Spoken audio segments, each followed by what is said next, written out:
Okay, this is the M1 paper from June 2024. This is question number 2, and this is a forces question. I'm actually going to do this by using triangular forces, but let's have a look and see what's going on.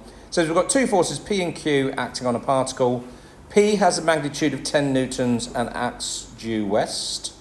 So if there's my particle, this is the force P, which is 10 newtons acting due west.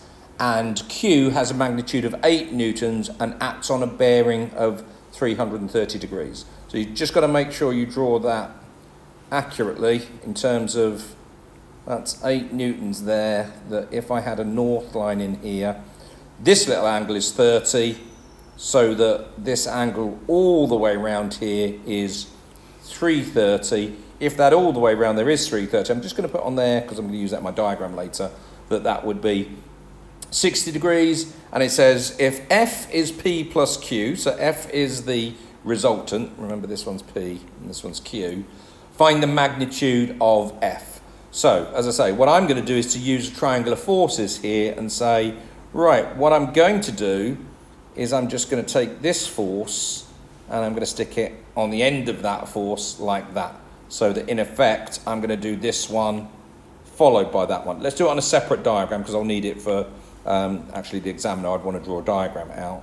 So what we'll then have is my 10 newtons doesn't change there, but then sticking Q on the end there, I'm going to have that's 8 newtons in here, and in which case that force there now is my resultant force. That's F, given the scenario that they've given me. And of course, if we're doing that, we know what this angle is here, because if this angle there is 60 degrees, then what's left must make 120 degrees in there. Why have I done that? Because now this is so straightforward to do. This is a cosine rule question, isn't it? You should all recognise that. What we're trying to find, we're trying to find the magnitude of F. So yeah, if I'm looking at this scenario here, I can say this is angle A, this is side A. Doesn't matter which one you call B and which one you call C, but we're going to get cosine rule. A squared is B squared plus C squared minus 2BC cos A, and all I need to do now is to fill all the information in. So modulus of F squared is going to be equal to 8 squared plus 10 squared minus 2 lots of 8, 10, and cos 60 there. Just stick that all into the calculator.